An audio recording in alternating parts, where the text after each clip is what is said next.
बच्चों, welcome back to my channel. आज हम शुरू करने वाले हैं तुम्हारे पास जो क्लास 12 की ऑर्गेनिक केमिस्ट्री है वो।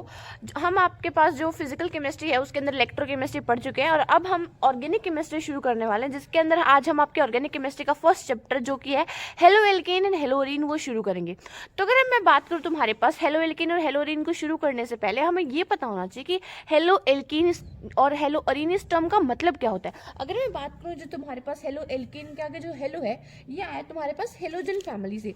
हेलोजन फैमिली कौन से होते हैं तुम्हारे पास, जो तुम 17th ग्रुप पढ़ते हो ना तुम्हारे पीरियोडिक टेबल के अंदर, उस 17th ग्रुप से मेरे पास क्या है ये हेलोजन फैमिली। कौन से होते हैं ये जो तुमने पढ़ी होगी, फ्लोरीन, क्लोरीन, ब्रोमीन, आयोडीन। ये तुम जो फैमिली पढ़ के आते हो इसकी ट्रिक होती है फिर कल बाहर आई आंटी, ऐसे यहाँ पर 80 भी होता है। तो ये जो तुम ना याद करो, इतना याद कर लो तो बहुत है। Fluorine, chlorine, bromine and iodine, इनको हम बोलते हैं हेलोजन। हेलो का मतलब होता है बच्चा पार्टी साल्ट, मतलब ये साल्ट फॉर्मिंग कंपाउंड होते हैं। ठीक है, इतना कुछ तुम्हें पढ़ना नहीं है, सब तुम पी ब्लॉक के अंदर पढ़ते हो। अब तो तुम्हें क्या पढ़ना है, इसका ऑर्गेनिक व्यू पढ़ना है। ऑर्गेनिक व्यू का मतलब होता है तुम्हें इसके कार्बन हाइड्रोजन से बने कंपाउंड्स पढ़ने। तो सबसे पहले अगर मैं बात करूं तुम्हारे पास हेलो अरीन्स की, अरीन का मतलब होता है तुम्हारे पास बेंजीन की, मतलब उस हेलोजन कंपाउंड के अंदर बेंजीन की फॉर्मेशन है, साथ ही साथ क्या प्रेजेंट है उसमें, बेंजीन प्रेजेंट है। अगर मैं बात करूं हेलो एल्केन की क्लासिफिकेशन की, क्योंकि इस चैप्टर की जो स्टार्टिंग आपकी एनसीईआरटी के अंदर दे रखी है उसके अंदर सबसे पहले दे रखी है इसकी क्लासिफिकेशन। तो हमें पता होना चाहिए किस किस कैटेगराइज में हम इसको करके इसको पढ़ सकते हैं।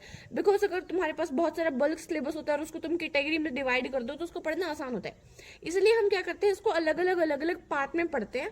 अगर हम बात करें तुम्हारे पास क्लासिफिकेशन ऑफ हेलो एल्केन, तो मैं इसको 2 या 3 टाइप से कर सकती हूँ। सबसे पहले तुम्हारे पास तुम्हें पता होना चाहिए कि जो CH3 है एक सिंपल ऑर्गेनिक कंपाउंड जिसको मैं मीथेन बोलती हूँ, इससे हम बहुत सारी चीज बना सकते हैं। इससे फिर इथेन, प्रोपेन और इथीन बन सकता है, इथाइन बन सकता है। क्या इथाइन बन सकता है? हाँ, बट तुम्हारे पास मोनो का जो क्या नहीं बन सकता, डबल बॉन्ड और ट्रिपल बॉन्ड नहीं बन सकता। क्यों? एक है कार्बन, तो एक कार्बन दूसरे कार्बन के साथ कैसे बॉन्ड बनाएगा, हाइड्रोजन के साथ कभी डबल बॉन्ड नहीं बना सकता। बट अगर मैं बात करूँ CH3 की, जो तुम्हें पता, सॉरी CH4, तुम्हारे पास क्या, ये मिथेन है। इससे हम अलग अलग चीज पढ़ते हैं। और अगर हम बात करें तुम्हारे पास क्लासिफिकेशन ऑफ हेलो एल्केन के बारे में, तो इसको मैं अलग अलग बेसिस पे करती हूँ। सबसे पहला बेस होता है मेरे पास कार्बन एटम के जो हाइब्रिडाइजेशन है। हाइब्रिडाइजेशन क्या है तुम पढ़ चुके हो क्लास 11th में। तो कार्बन के हाइब्रिडाइजेशन के बेस पे मैं क्या पढ़ती हूँ, क्लासिफिकेशन पढ़ती हूँ हेलो एल्केन्स की। सबसे पहले मैं पढ़ती हूँ तुम्हारे पास sp3 जो हाइब्रिडाइज्ड कार्बन होते हैं। sp3 मतलब उस कार्बन ने सारे के सारे क्या बना रखे हैं, सिंगल बॉन्ड की फॉर्मेशन कर रखी है, कोई भी डबल बॉन्ड प्रेजेंट नहीं है। कहाँ प्रेजेंट है डबल बॉन्ड? उस कार्बन के पास जो तुम्हारे पास हेलोजन से कनेक्ट है। जो कार्बन हेलोजन से कनेक्ट है उसके चारों बॉन्ड क्या होने चाहिए तुम्हारे पास, सिंगल बॉन्ड होने चाहिए, कोई भी बॉन्ड डबल नहीं होना चाहिए। अगर तुम बात करूं मैं हेलोजन को, तो उसको मैं एक्स से रिप्रेजेंट करती हूँ। तो कहीं भी अगर तुम्हें एक्स दिखा मिल जाए तो उसका मतलब होता है हेलोजन, इनमें से कोई एक टर्म का मतलब है। ठीक है, तो अगर मैं बात करूं sp3 हाइब्रिडाइज कार्बन के अंदर, तो उसके अंदर मैं सबसे पहले पढ़ती हूँ तुम्हारे पास एक, और इसको कैटेगराइज में करते हैं हम ऑन द बेसिस ऑफ उस number of halogen atom. Number of halogen atom का क्या मतलब है, तुम्हारे पास कितने हेलोजन एटम प्रेजेंट है, मतलब कि एक कार्बन कितने बॉन्ड बना सकते हैं हम, 4 बॉन्ड बना सकते हैं ज्यादा से ज्यादा। मतलब मान लो एक चेन है तुम्हारे पास की, इस चेन के अंदर ये वाला बॉन्ड तो इस कार्बन ने लिए, बचे कितने बॉन्ड, 3 बॉन्ड। तो मतलब ज्यादा से ज्यादा तुम्हारे पास यहाँ पर 3 हेलोजन लग सकते हैं। अगर एक हेलोजन लगा हो तो उसको मैं बोलूंगी मोनो हेलो एल्कीन वाला कंपाउंड। और अगर मैं बात करूँ तुम्हारे पास 2 लगे हो के पास, यहाँ पर भी X जुड़ गया, यहाँ पर भी X जुड़ गया, तो इसको हम बोलते हैं तुम्हारे पास डाई हेलो एल्कीन। उसके अगर मैं बात करूँ 3 जुड़ गए, मतलब एक कार्बन का बॉन्ड तो कार्बन के साथ बन ही रहा था, और यहाँ पर भी हेलोजन, यहाँ पर भी हेलोजन, यहाँ पर भी हेलोजन, 3 हेलोजन जुड़ गए। तो इन 3 हेलोजन जुड़े हुए कंपाउंड को मैं बोलूंगी तुम्हारे पास ट्राई हेलो एल्कीन। क्या बोलने वाली इसको मैं, ट्राई हेलो एल्कीन। जो भी होगा, जितने भी कार्बन की रिंग होगी उस हिसाब से तुम एल्कीन का तो नाम ही रख ही सकते हो। मीथेन हो गया तुम्हारे पास, इथेन हो गया, प्रोपेन हो गया, ये बात तो तुम्हें रखनी आती है। मतलब एक कार्बन एटम है तो उसको हम मिथ बोलेंगे, 2 कार्बन एटम है तो उसको हम इथ बोलेंगे, 3 कार्बन एटम है तो उसको हम क्या बोलेंगे, प्रॉप बोलेंगे, 4 कार्बन एटम है तो उसको हम ब्यूट बोलेंगे, 5 कार्बन एटम है तो पेंट बोलेंगे, 6 है तो हेक्स बोलेंगे, 7 है तो हेप्ट बोलेंगे तुम्हारे पास, और मैं अगर बात करूँ तुम्हारे पास 8 है तो ऑक्ट बोलेंगे। देखो 8 कार्बन, 7 और 6 कार्बन, ऐसे इनका नाम होता है तुम्हारे पास। अगर मैं बात करूँ तुम्हारे पास, ये तुम्हें समझ में आ गया, ये था तुम्हारे पास sp3 हाइब्रिडाइजेशन। क्या था तुम्हारे पास? sp3 hybridisation. उसके बाद हमारे पास अलग अलग तरीके से हम बात करते हैं, मतलब अगर आ जाए तुम्हारे पास sp2 वाला आ जाए, एक और इधर होता है तुम्हारे पास बेंजाइलिक हैलाइड, और एक होता है तुम्हारे पास यहाँ पर एलाइलिक हैलाइड। क्या होता है? Allylic halide. इसके अंदर होता है तुम्हारे पास sp3 वाले में होते हैं, ठीक है। एलाइलिक हैलाइड्स, हैलाइड का मतलब तुम्हारे पास हेलो एल्केन को बोलते हैं, ठीक है। और अगर मैं बात करूँ तुम्हारे पास बेंजाइलिक हैलाइड, अगर बात करूँ बेंजाइलिक हैलाइड मतलब जिस कार्बन एटम के साथ तुम्हारे पास एक्स एटम जुड़ रहा है, एक्स मतलब एक्स एटम क्या है तुम्हारे पास? हेलोजन। अगर तुम्हारे पास किसी कार्बन के साथ हेलोजन जुड़ रहा है और वो कार्बन किसी बेंजीन से अटैच है, मैम अगर वो बेंजीन से अटैच है तो वो तो हमारा हेलोरीन होना चाहिए? नहीं, बिल्कुल नहीं। क्यों? मैंने क्या कहा? अगर तुम्हारी बेंजीन के ऊपर डायरेक्टली तुम्हारा क्या प्रेजेंट है? हेलोजन, तो ही वो तुम्हारे पास हेलोरीन होगा।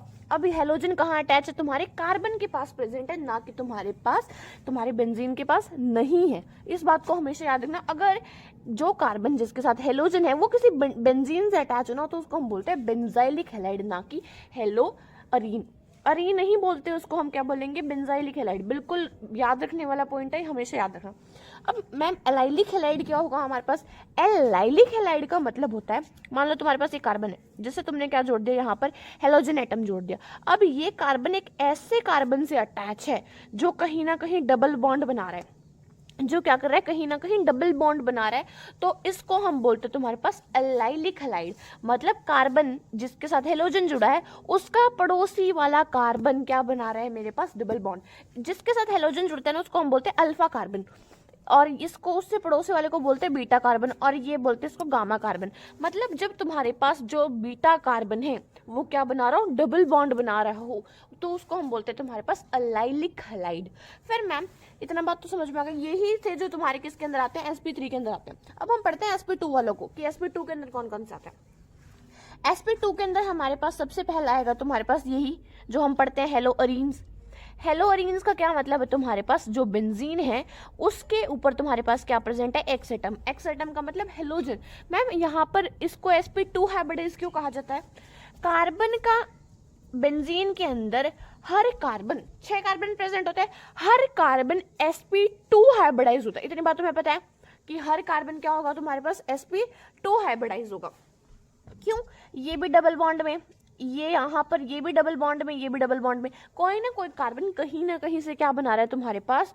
मैं जैसे बेंजीन का स्ट्रक्चर बना देती हूँ, ये देखिए प्यार सब बेंजीन का स्ट्रक्चर, जिसको हम ऐसे भी रिप्रेजेंट करते हैं और ऐसे भी रिप्रेजेंट कर देते हैं, दोनों के दोनों सेम ही है हमारे पास, ठीक है।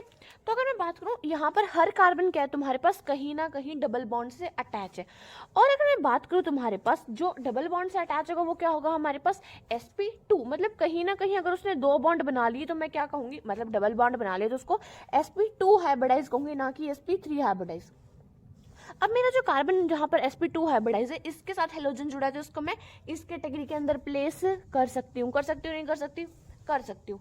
इतनी बात तुम्हें समझ में आ गई। एलाइलिक हैलाइड में यही पढ़ते हैं हम, या फिर तुम पढ़ सकते हो सिंपल जो तुम्हारे पास होते हैं, जैसे ये तुम्हारे पास डबल बॉन्ड वाला कार्बन है, ये कहीं ना कहीं और बॉन्ड बना रहा है, इसके साथ क्या जोड़ सकते हो तुम? एक एक्स एटम जोड़ दो। एक्स एटम का मतलब हेलोजन जोड़ दो, तो इसको मैं क्या बोलती हूँ तुम्हारे पास? ये भी तुम्हारा sp2 कार्बन हाइब्रिडाइज वाला क्या है?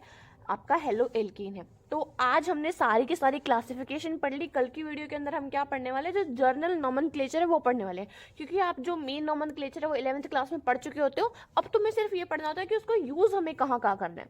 तो कल की वीडियो जो आने वाली है उसके अंदर हम क्या पढ़ेंगे? उसकी जो नोमेनक्लेचर है कि आपके एनसीईआरटी के अंदर किस टाइप से नोमेनक्लेचर आपसे पूछ सकता है वो पढ़ेंगे। जर्नल रूल बता सकती हूँ मैं कल आपको कि आप अगर किसी बच्चे को 11th की जर्नल रूल ना याद हो तो कल की वीडियो में उसको मैं आपको रिमाइंड करा दूंगी कि जो आपकी 11th में आपने कौन कौन से जर्नल रूल पढ़े थे।